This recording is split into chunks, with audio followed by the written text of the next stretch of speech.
Toby Maxwell reports from the latest FX Design Seminar, hosted by BDP and sponsored by Universal Fibers, in which experts discussed how far sustainability has penetrated the agenda of the contract design sector. Taking part were the Teresa Dowling Chair, Editorial Director, FX Magazine Alistair Barr, Chairman, Bargazeta's Philip Gray, Head of Sustainability, BDP Craig Jones, Architectural Director, Boone Brown Architects Alex Michaelis, Partner, Michaelis Boyd Joe Perry, Director of Global Marketing, Universal Fibers Sue Riddlestone, Co-founder and CEO, Bioregional Nigel White, Managing Director, JDP Simon Wyatt Associate Director, Kundal. The impact on the environment of materials and energy consumption in the contract sector cannot be overstated. Recycling, upcycling, energy consumption and sustainability in all its characteristics are critical components of the construction and design process, but are all stakeholders doing enough to enable us to make collective progress in shaping a sustainable design future? Sue Riddlestone, co-founder and CEO, Bioregional, put into context the scale of these issues become clear. "It's a big challenge," said Sue Riddlestone, co-founder and CEO of sustainability charity Bioregional. "If you're thinking about materials, the reality is that if everyone around the world consumed as much in terms of materials and resources as we do in the West, then we would need 3 planets rather than just the one we have." Architects and designers in particular have an important part to play, since around 70% of the environmental impact of a new building is from the chosen construction materials. It's not just the initial creation of those buildings either. They need to be designed for dismantling so that materials can be reused. Alistair Barr, Chairman, Bargaze TAS. "A lot of that is just not happening at all, so there is a long way to go." She adds that until it becomes slick and almost second nature for everyone to be making decisions with these factors in mind, we perhaps need to draw as much attention as possible to those who are leading in this area. What's more, if through taking a zero-waste approach it is possible to reduce costs, then that also helps focus minds. Getting the saving money element in there is very useful. Philip Gray, Head of Sustainability, BDP Nigel White, MD of Building Services Engineering Consultancy JDP, responded, "I would support that. It's all very well having an altruistic leader who is doing things on moral grounds, but most clients don't see it like that. The prime driver is often one of cost. Most clients are looking for 3-year paybacks, which is a real challenge on most of the engineering solutions that we put forward. Taking the long-term view, this all begs the question, will clients pay more for something more sustainable?" Alistair Barr, Chairman of Architecture Practice Bargazetas, said sometimes it costs more, but if you prove that the client is getting something more out of it, then it does become possible. We're lucky enough to work with the Crown Estate, and when we discuss ideas with its people, they are very clear that it is far from being a short-term developer. Through its head of sustainability, on a recent Grade 2 listed building, they've charged us with the task of getting the best BREEAM rating possible. It involved committing to an extra 2% on the budget to get it from an excellent to outstanding, but subsequently the letting agent says it is pretty sure that the building was let faster because of that. Joe Perry, Director of Global Marketing, Universal Fibers. In addition, the Crown has a green lease that says if it wants to move into its building, the commercial tenant has to undertake certain things. Initially, the letting agent was concerned that it would frighten away potential tenants, but what has happened is that it attracted an interesting group of tenants drawn to the idea of a green lease and which make a great deal of it on their websites, etc. Chairing the discussion, FX Editorial Director Teresa Dowling asked, "But do you have to work hard to inspire other clients to take this kind of approach? Is there an education and example approach that needs to be taken with new clients?" Craig Jones, Architectural Director, Boone Brown Architects. "Think my other clients are probably bored of me talking about the Crown Estate," joked Barr. "If I get briefed on a project and it says that just an ordinary BREEAM is fine, I will try to show the client the building and use it as a marketing tool, or a marketing stick, to say that this is possible, even within a listed building in central London. I may have alienated half of my clients, but when you have such a great example to talk about, it feels like you should." The quest for measurable impact. So with eco-options broadening into proliferation of sustainable certification, such as EPC, Part L and BREEAM, how have things moved on during the past 10 years? Simon Wyatt, Associate Director at Engineering Consultancy Kundal, said, "All the certification that we talk about are little steps, but are steps in the right direction. They're all pushing the standard forward, but it's such a broad area and none of these things are fully proven." Alistair Barr, Chairman, Bargazetas. "They are of course a good idea, but none of them can be accurately rated at the moment." He believes that the problem in the UK in particular is that these standards and regulations can lead to projects being at risk of death by over-regulation. When BREEAM came out in the 90s, it was a positive because you sat down with the design team and it gave you good ideas on how you could improve water consumption and energy usage. Now, it's more like planning enforcement that requires you to get to a certain score. Most contractors want to get to the cheapest score. There are lots of things in there that can be sustainable but tend to get lost. Is it better to spend £10,000 on something that gives you lots of sustainability benefits but only gives you 1 point on the scoring, or spend £2,000 on something that gives you 5 points and a higher rating, yet may bring no specific sustainability benefits? That's the choice facing many contractors and developers. Simon Wyatt, Associate Director, Kundal. He added that although some clients have very well-informed sustainability teams that are fully embedded within their organizations, many other organizations class sustainability as very important to them, but often the message gets lost as it goes down the supply chain. They put together briefs that are 200 pages long but which no one reads, or they have a group of project managers who are under tight time or cost constraints to deliver projects.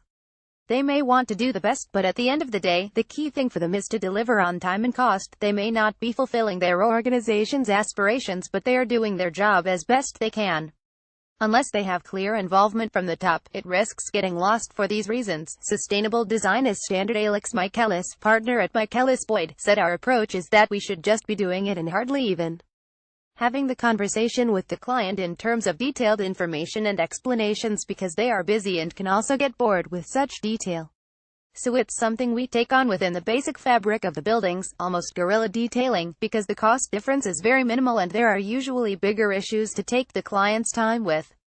So orientation, building fabric and cost-effective lighting are all very basic, instinctive things that designers can just get on with and do. Sue Riddlestone, co-founder and CEO, Bioregional. Craig Jones, architecture director at Boone Brown Architects, agrees it comes under the heading of good design, creating the building in such a way that it requires the least resources to operate right from the start.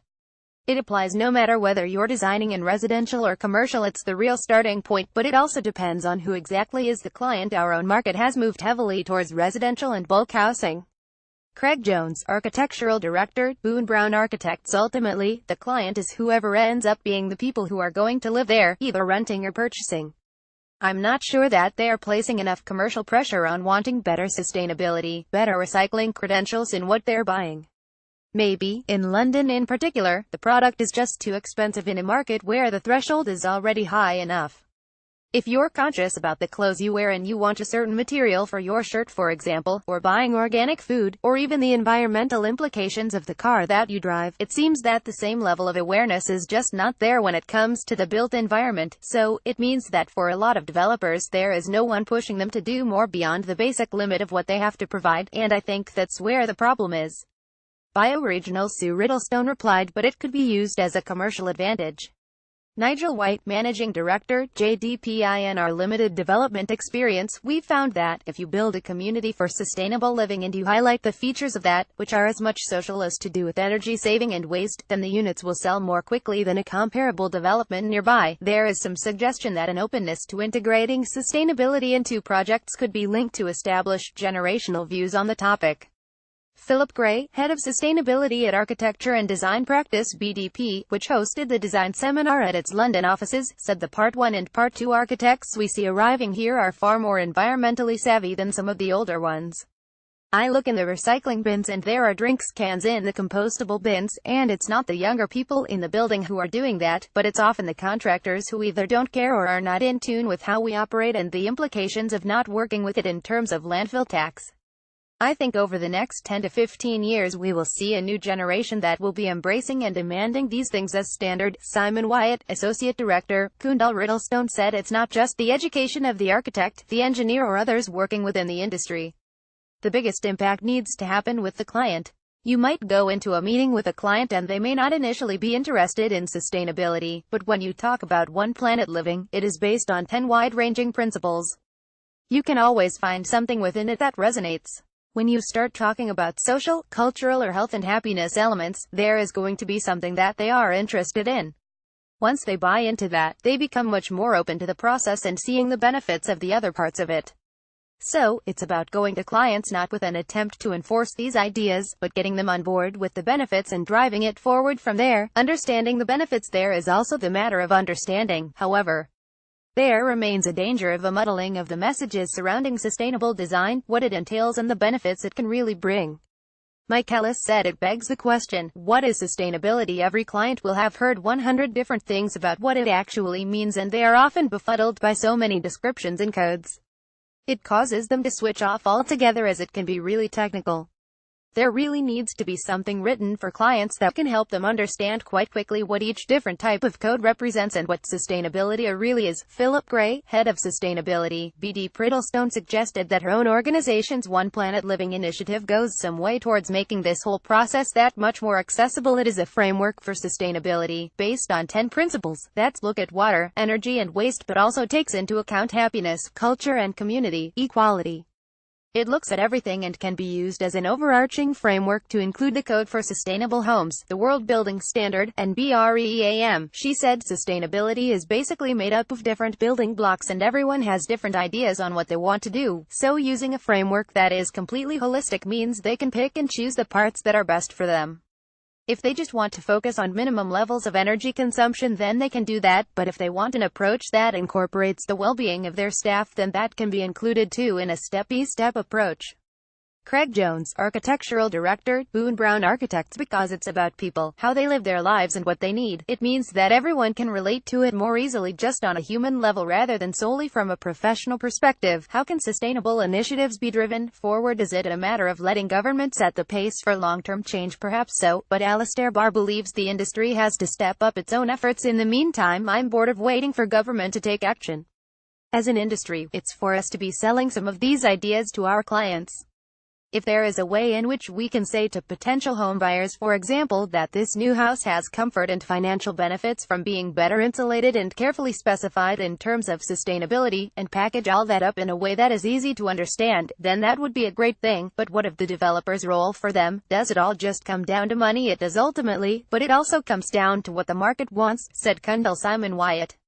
If you go to pretty much any office building in London, you will see that they are being let at BREEAM excellent, because without that tenants may be looking for a brown discount. Quantity surveyors will tell you that there is not really such a thing as a correlation between rating system and higher rent, but what they are seeing is tenants negotiating for rent discounts if there is no BREEAM certificate.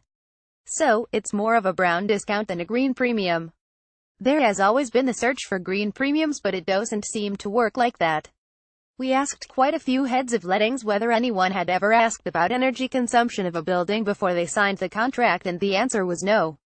The people who are tasked with finding the space are not interested, and by the time those who are come on board, the location has typically already been chosen. Lifestyle issues. Riddlestone suggested that often when we think about sustainability from a design and architecture perspective, we can be quite preoccupied with just the building, but thinking also about how people use and live in the building, and how we can enable a healthier lifestyle is a really important approach. It's down to the One Planet Living approach, designing for a sustainable lifestyle, and by default a healthier lifestyle. We worked on a zero-carbon community in Brighton in which a couple lost around 35 kilograms between them since moving in, as their lifestyle has changed so much through walking around the city rather than driving everywhere. Got involved in the community and changed their lifestyle. Opting for a more sustainable lifestyle is appealing to many for a host of reasons, but from a financial perspective, is it truly attainable for everyone given the high levels of personal debt in wider society? Will the future generation be in any position to negotiate green deals on the financial back foot? Wyatt responded, not until the housing crisis is resolved. You could pretty much build any kind of residential space right now and it would sell. There are companies that have put properties on the market without openable windows because they've been put up as quickly as possible and they've still sold in a matter of seconds. Nigel White, Managing Director, JDP. Craig Jones of Boone Brown Architects added, there's a lot of disjointed thinking, but the industry is moving forward positively. It's just that sometimes it's only small steps. Prefabrication, for example, is making a difference. It has become a no-brainer to pre-manufacture certain utilities so that sections can just be effectively plugged in, saving time and with no waste.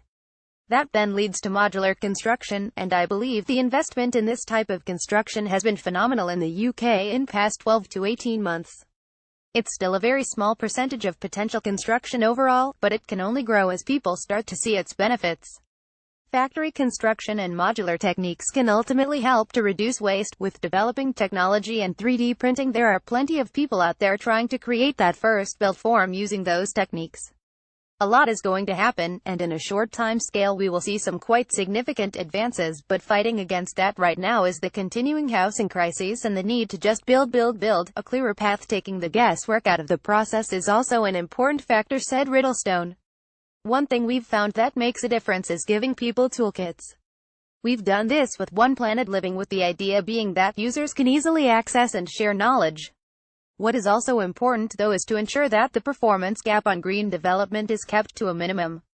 A designer can create a highly sustainable plan for a project, but contractors and subcontractors come in and don't always implement it in the way in which it was intended. Primarily it's a skills issue, and especially about having good communication at the right stages of the project. JDP's Nigel White said it's inherent in the process of competitive tendering.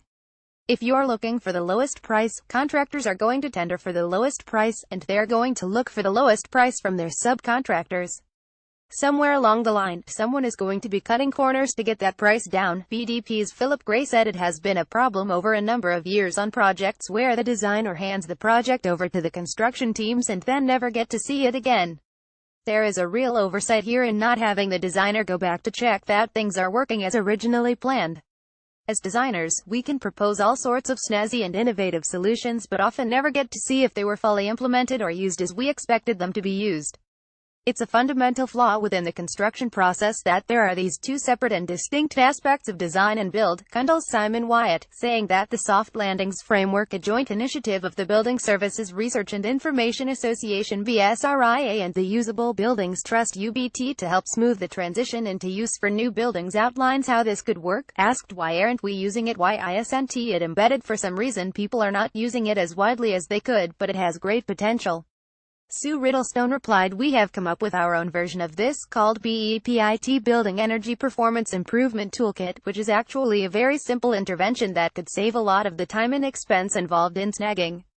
It is possible to solve these things. Teresa Dowling asked how important it was for architects and designers to know that the suppliers they use, and the products they provide, have the right kind of sustainable credentials. White said for some of the younger designers, it is very tempting to let a manufacturer almost do the design on a project for them, but that's the easy way out. Just getting a product in because it was the easy solution is not right, and I strongly discourage that, particularly for young engineers who really have to be able to work out how to design things for themselves before they allow a manufacturer to do it for them. Teresa Dowling, Chair, Editorial Director, FX Magazine. Alex Michaelis added, you often have to go deeper to find out whether various manufacturers' claims are really true, a bit like when food brands might say something is organic. We do quite a lot of work to assure ourselves about certain products. We do a lot of work with existing buildings and trying, and often failing, to get people to reuse materials and change their philosophy from demolition to deconstruction. In the areas we work in, people will quite often throw away a bathroom that is only a year or so old, even if there is an opportunity to recycle or resell it, rethink, and repurpose. There is much scope for reusing materials within projects of all sizes, but, says Riddlestone, it requires buy-in from all concerned. You can save money using reclaimed materials such as wood, but there is the fall factor to take into account. You need to have the trade on side. It almost requires a workshop process right at the beginning of a project with all the different trades involved, and including the finance director and salespeople, in order to get everyone to buy into the project. Once you've done that, then it can work really well. And it's a lot more fun to work on projects like that, with good team spirit from all parties and plenty of goodwill for trying to make it work. Joe Perry, Director of Global Marketing, Universal Fibers. In terms of clients, are there torchbearers for sustainable design? Wondered Joe Perry, Director of Global Marketing at Universal Fibers, sponsor of the design seminar. He asked the panel, is there a segment in the commercial design and build industry that is especially receptive or interested, or which is challenging architects and designers to deliver more sustainability in the work that they're doing? Is it government, education, healthcare, corporate, or residential? Gray suggested this would be the higher education sector. Students are a huge business and bring a large amount of money into these institutions. Fierce competition among institutions places great emphasis on the provision of fantastic spaces that encourage learning. If you can demonstrate this to prospective students, then this can be really important for them. Wyatt added, universities think long-term because they build and operate the buildings. Developers elsewhere might well be interested in sustainability, but they build a project, fit meters onto the utilities, and then pass all responsibility for it to the tenant, so there is no further incentive for them. On any project, a client that is to operate the building going forward is generally more involved, more active and more passionate about it. So what does the future hold? 10 or 20 years down the line, will a new generation care about all this as much as us, or perhaps be even more caring? It's an unstoppable trend, said Riddlestone. I've always been an environmentalist, but it used to be a very narrow or niche interest, and one that most people didn't even think about. Now everyone has greater awareness, and it's going through all of the professions and discussed politically on the world stage. Its profile may go up and down, depending on the politicians of the day, but I think the trend is an upwards one. Wyatt said there are different challenges for different generations. We talk a lot about air quality in London and how poor it is, but if you look at the historical graphs, you can see it is so much better than it used to be back in the days of widespread use of coal fires. We do have challenges, and there will always be challenges for the industry. Hopefully, the ones we have now will be solved in 10 or 15 years' time, and by then we will be dealing with a different set. Alex Michaelis, partner. Michaelis Boyd, being bold enough to try something new is perhaps one of the issues to confront in the years ahead.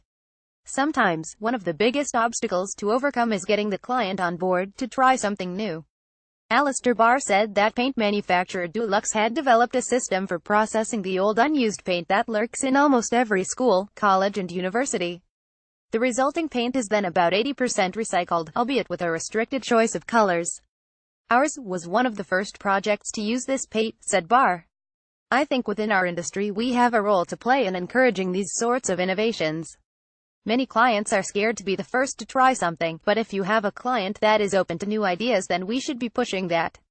And if it works well, we should all be celebrating it and bringing it to wider attention. That's the way you get people to invest in new products and new ideas. Defining sustainability. The term is so widely used and yet is seemingly subjective enough to be open to many different interpretations. We asked participants of our latest design seminar event for their take. Craig Jones, Boone Brown Architects. As an architect, I am duty-bound by the ARB Code of Conduct to, where appropriate, advise clients how best to conserve and enhance the quality of the environment and its natural resources. In parallel, I have to formulate a client's brief to deliver the best possible design considering physical influences, planning policy objectives and financial limitations. So, design is a process of understanding the complete brief and making compromise allowances for all influences. Good design achieves all these targets in equal measure and meets our aspiration to improve the environmental conditions within which we live and work. From a sustainability perspective, our objective is to deliver a passive design approach to ensure that the building reacts to its environment in a positive way at the outset, such that solar gain, natural ventilation and heat loss are balanced to minimize energy consumption. Sue Riddlestone. Bioregional sustainability is too often seen as a mystifying subject, a matter for the experts. It's also often phrased negatively, limiting negative impacts, reducing carbon emissions and waste, and so on. I think the way we talk about sustainability should be positive and inspirational.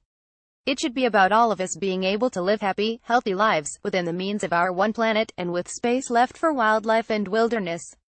At Bioregional, we call this idea One Planet Living. It's a simple and inspirational concept that everyone can understand and buy into. Alistair Barr. Barr Gazette's 3 pillars of sustainability are environmental, economic and social.